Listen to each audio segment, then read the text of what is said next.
Hello and welcome back to The Drag Detective. Welcome to The Drag Detective 2.0. We have our new intro, we have our new profile pictures, we are in an entirely different era. Not really, but it's fun to just say so. That intro was done by Do Artsy on Instagram, so thank you so much to them. They did such a good job. Highly recommend reaching out to them. Like, they are literally next level. I can't even fathom making something like that because you saw what I made on this channel, which was my intro for like 4 years, and like that's probably the best I could possibly do. So thank you again to Duarte. You did an incredible job. You are an icon and so talented, and I'm going to cherish this intro forever. So that is the new intro, and now we have a new video to dive into. So Drag Race All-Stars. I feel like it's been a mixed bag. I feel like we haven't, personally, from my opinion, I don't think we've had a good All-Star season since All-Star 6. And we are 4 days away from All-Stars 9 airing. And let's just say there's not a bunch of people who are expecting a lot. You know, I think that the cast is exciting for people, but the format, the fact that they're doing this for charity and not necessarily for like their own like monetary gain makes people think that the stakes aren't going to be very high. So I will just put a disclaimer here, like if you're watching this 6 months from now and All Stars 9 is like the biggest hit of All Stars, like the best since All Stars 2, whatever, then I will eat my words. I will go ahead and do that. I will munch, I will crunch, I will feast on everything that I say in this video. But for as of right now, I do think there is a bigger discussion to be had about All-Stars, about kind of where we're at with this franchise, and some of the factors that are, you know, making this show not as good as it could be, not as good as it once was. You know, I know so many people that don't even watch All-Stars anymore because they like, I don't care, like it's not as good. I'm only here for the main show. I'm here for the regular seasons. Those are always going to be better. And I low-key agree. So we're going to go point by point. I got some bullet points we can go through to talk about the problem with RuPaul's Drag Race All-Stars and maybe ways that they could improve it moving forward. One of the big things for me is budget. I don't understand the thought process of spending more on a regular season than you do on an All-Star season. The All-Star season should be bigger, it should be grander. It should feel like it has some scope to it, you know what I mean? And I feel like when I watch All-Stars, after just sitting through a main season, which, you know, there's always like a week or two in between, the budget is almost exactly the same, but then in other points, it's also less, you know what I mean? We don't get a live finale, we don't get a live reunion, all these things that the regular seasons do get. All-Stars, it feels smaller, it feels less extravagant, it feels like less of a moment. And you know, like they've taken such big strides in the last couple of years to like really improve the quality and the scope of a regular season of Drag Race, but All-Stars just always kind of falls to the wayside. And you know, I'm wondering if it's because of their deal with Paramount. MTV might be willing to give them more money than Paramount and they just have to work with those budgets. I don't know, but I also just think it's weird and kind of strange that the shows aren't airing on the same network. Like, I know for me personally, and I know for a lot of my friends that I talk to at least, we don't have cable. So we are either pirating the main seasons, or if you're like me, I can buy it on Amazon and then write it off on my taxes. So like, most people are not watching this live on cable. I actually think that the All-Stars being on Paramount Plus is a better option for more people to watch it.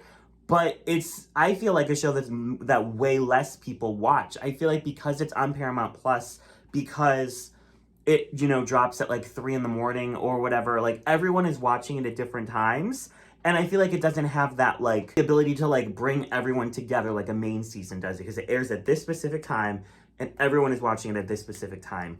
I don't know why streaming services haven't implemented this. I feel like so many of their shows would be so much bigger if they would drop episodes at like a certain time, you know what I mean? Like instead of every Thursday at 3 a.m., why don't you drop it every Friday at 8 p.m. Like, I can't comprehend why they haven't done that for, if not all of your shows, at least like your big shows that are going to be social media hits where people are going to be talking about it. It just, like, I think that's another reason why All-Stars just is not hitting, is because we're missing that like camaraderie and like community around like watching it all together at the same time. that also kind of goes into like budget. Why don't they get more money? All winners, they got 200K, but then that just became like the regular thing. Like the fact that Jinx Monsoon and Sasha Colby got the same amount of money is kind of crazy when Jinx is on an all-winner season and Sasha Colby's competing for the first time on a regular season. Like, that to me doesn't feel right. I feel like All-Stars should have a bigger cash prize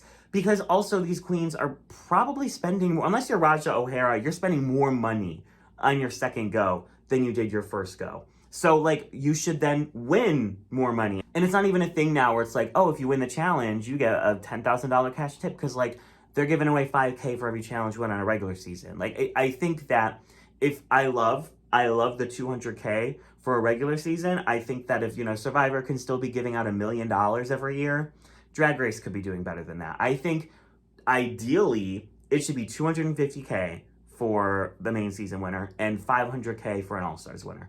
And there's, we're going to kind of dive, I guess, into the next point, but that would incentivize so many people to want to come back. Because if I'm thinking, I can win 200K or I could win 500K, I would say a lot of the queens that they're looking for are probably making around 200K, 100 to 200K a year if they're like constantly gigged, if they're doing the social media. You know what I mean? Like, there's been plenty of queens who say the $100,000 really didn't matter because a lot of them made that anyway in their first year after the show. So like 200,000 isn't anything crazy when you're looking at what some of these very high profile queens are already making.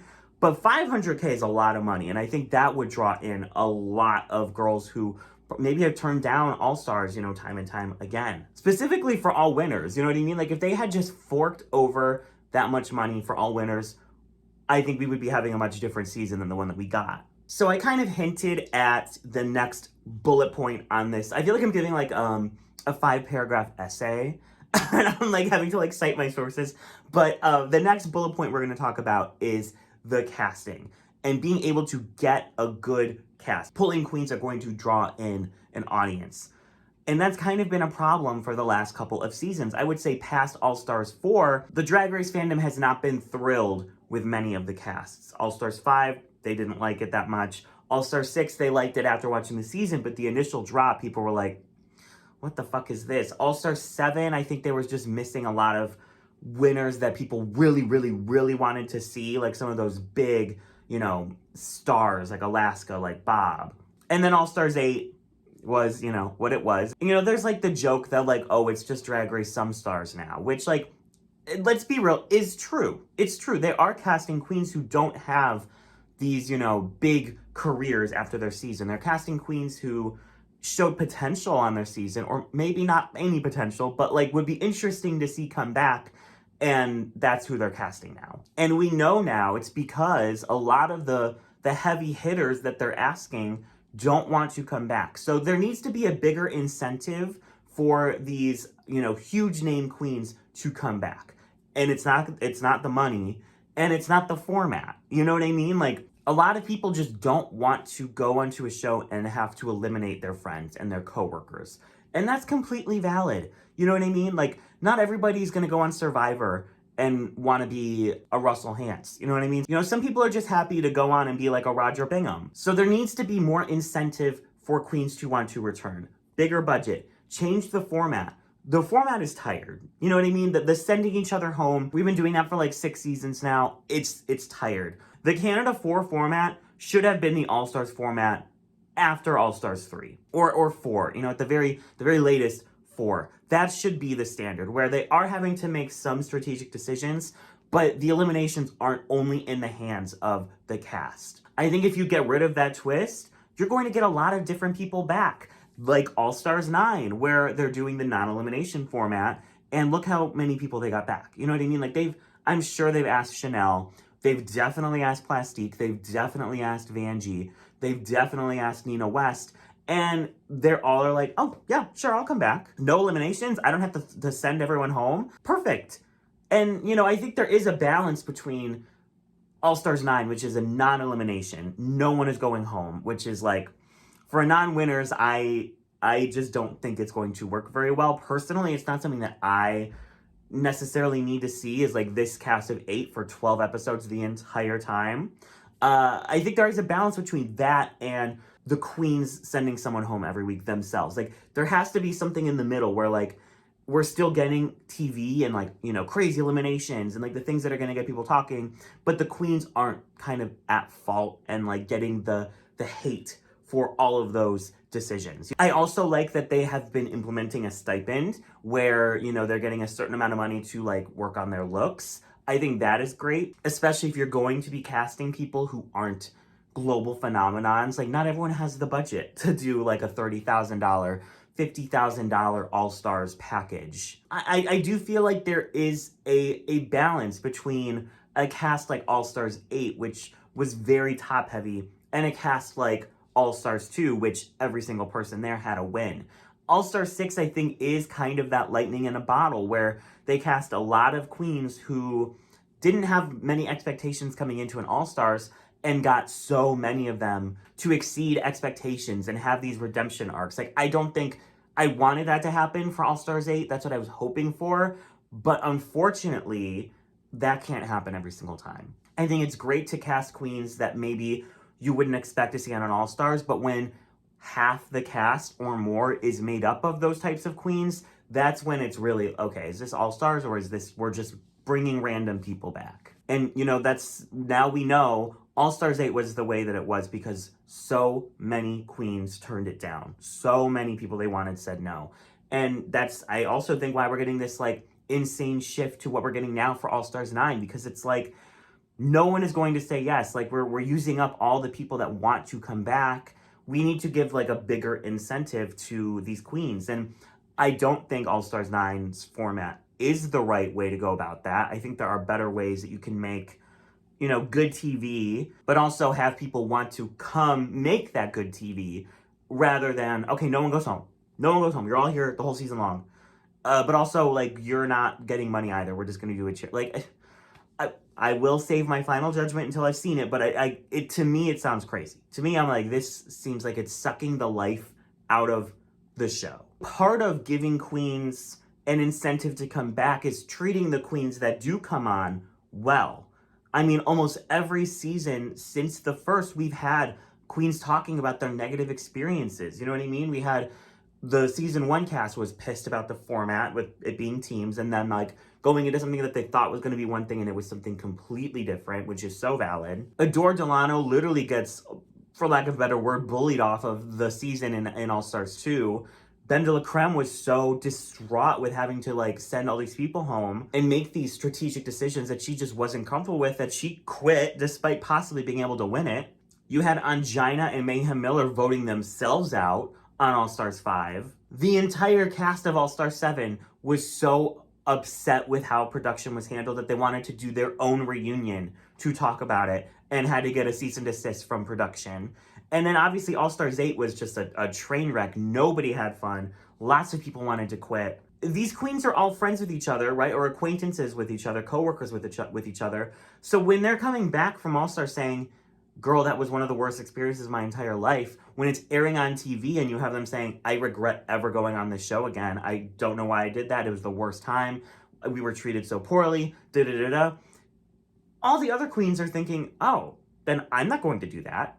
You know what I mean? Like, why would I go do that? Like, sure, I could have, like, a Jimbo arc, or I could have a Jinx Monsoon arc, but I could also get an Evie Oddly arc, or I could get a fucking Darien Lake arc. Like, is it worth, you know, risking my reputation when my reputation right now is fine? I'm booked. I'm blessed. Do I really need to go back? No. And that's kind of where we're at. If production went in and was like, okay, we need to find a better balance of making good TV, but also treating our queens correctly, I think that, you know, there would be more people like, okay, I'm willing to go back. We heard Chanel say, the only reason she did All-Stars 9 is because it was for charity. And probably because she doesn't have to be sending people home left and right. Like, not everyone is going to be okay with that. Not everyone is okay with putting their story in production's hands and just hoping for the best. And for a lot of these queens who are getting all of these opportunities, or who are making the opportunities themselves, going on an All-Stars and potentially getting a horrible edit or sent home unfairly, or, you know, all these things, it's not worth it. So they need to make more incentives for people to come back. like hands down. I also think that a major issue right now is there's an oversaturation of all-stars.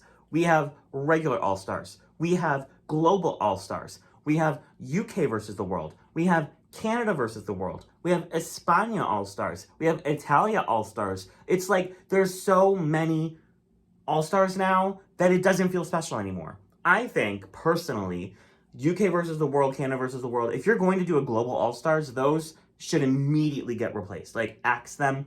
It's not necessary. It's too much. The global all-stars could have felt so huge and big and iconic if that's where they started. But they did like a soft launch with these versus the world seasons, and now a global all-stars is like, oh, I mean, we already kind of had that, but sure, slay. I genuinely think if other franchises want to do their own all-stars, if France wants an all-stars, if España wants an all-stars, slay. Love that. Work.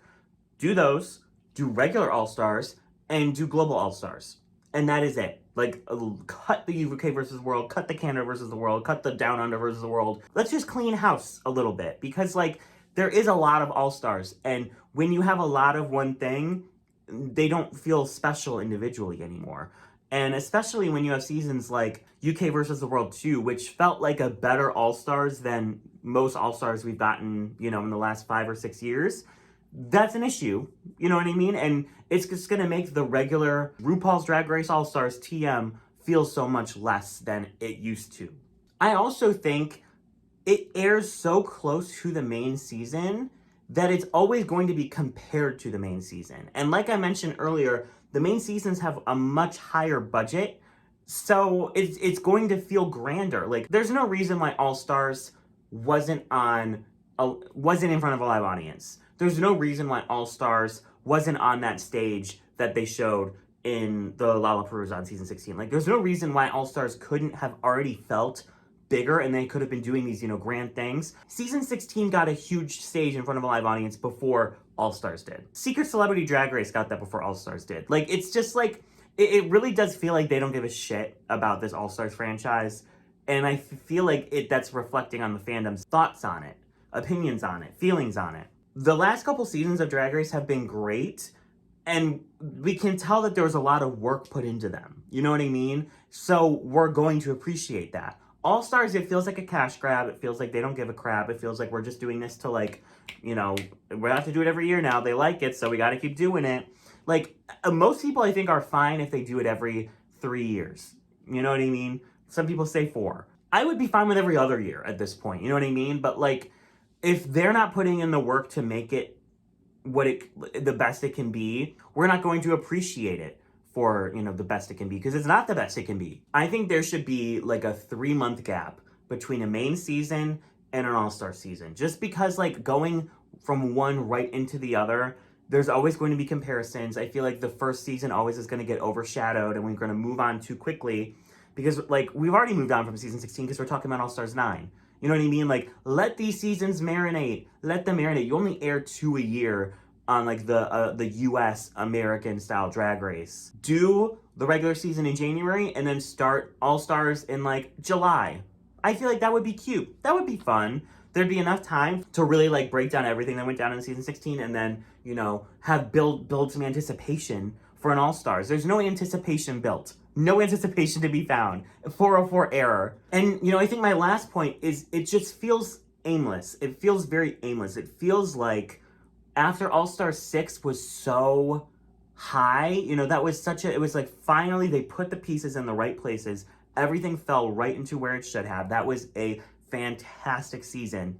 They immediately shift to do an all winners, which, you know, I don't think was a good season personally. I think I might be in the minority there, but I don't think it was a good season because it felt like any other season. And for an all winner season, it should have been humongous and grand and whatever. But they were like, oh, people like All-Stars again? Let's do an all winners. People want that. And then where do we go from here? I guess we have to just go back to a, you know, regular All-Stars with the lipstick assassin, but, like, okay, sure. And, oh, now that didn't work, so I guess let's just go back to the all winners format. Like, it feels very aimless. It feels like they lost the plot. And I feel like with All-Stars 10, they have the opportunity to get back on the right track. You know what I mean? Like, if you can find that middle ground of let's change the format, let's make it something that people are more likely to want to do. Let's get a good cast like All Stars 9's cast. Let's get a really, great cast, but also make it so that it's, grander. Let's do it on a bigger stage. Let's get some live audience interaction. Like, I feel like All Stars 10 is their moment to either make or like kill this series. Because All Stars 9, a lot of people are not living already and it hasn't even started airing. The promo is iconic. The promo is insane.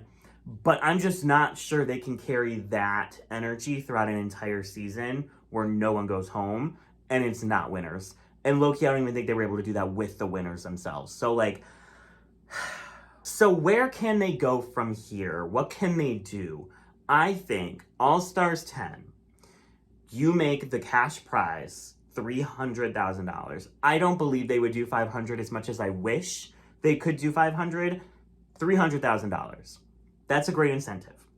Change the format. Have it be either just lip sync for your life, or have it be the Canada 4, or something that is not the queen sending each other home. It's tired. We've done it. We're done. Cast 12 girls, maybe 8 of whom who are 8 or 9 who are huge stars, huge names, big, gonna draw in the audience, and 3 wild cards. 4 wild cards at most. That's a good mix. Get that big stage, get that live audience, make these all-stars feel like stars. Make it feel rich, make it feel, elevated, and do a live finale. Cowards. Do a live finale. It would be so much better than the lip sync smackdowns that we get or whatever we got in All Stars 8. Like, do the live finale. Put the money in, put the work in, commit to your season, and do a live finale. We're so tired of the lip sync smackdowns, especially like, I'm okay with a lip sync smackdown if it's like season 9 or 10 or 11, if it's in front of a huge audience where you're going to be getting these like huge reactions. A lip sync smackdown and there's 4 judges looking at you and that's it. Like, no, I'm over it. I'm done with it. It feels so just bleak. There's no grandiosity to it. And for All Stars, that's what we need. Grandiosity. Because guess what? These queens on All Stars, they're spending upwards of $50,000, $40,000, $50,000 to be there, to get the most iconic shit they could possibly wear. The production company, you need to put that same energy in too. You need to make them want to spend that much money. You know what I mean? Like, where it would be worth spending that much money to come on here and show off these looks and show what they're made of and, show all of their growth and da-da-da-da. I am not confident All Stars 9 is going to be good. I know my co-host for the Rigged Recap, Kayla Says, also doesn't think it's going to be good. I'm willing and hoping to be proven wrong. You know what I mean? I hope that this season is everything that All Stars 8 wasn't, that All Stars 7 wasn't. But I'm just not seeing the pieces falling where they possibly could or should at the moment. But if you want to hear all my thoughts on All Stars 9 every single week, me and Kayla Says we'll be doing the Rigged Recap yet again. And I'm sure I will have more shit to say about it on the channel as well. So make sure you are subscribed because we're getting so close to 75K. I've started planning my drag look. I want to do it as a kind of docu video, like a little mini documentary of like the process of me putting together the look, the process of me, putting together the makeup and what I'm gonna do and all the things that it takes to, put together a drag look. I want to document the whole process. So after 75K, that video will start getting made. Let me know your thoughts. Do you think All Stars is tired or do you think I'm just a hateful bitch? But also both of those things can be true at the same time. But let me know what you're thinking about All Stars 9 and just kind of All Stars overall in the comments below. If you want to follow me, my social medias are all in the description.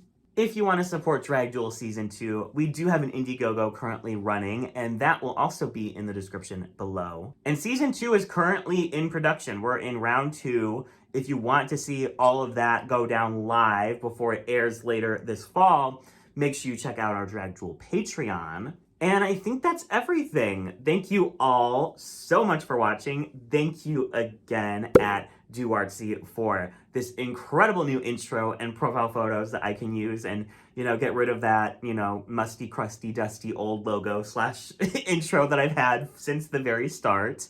And thank you all so much for watching. I will see you all in the next one.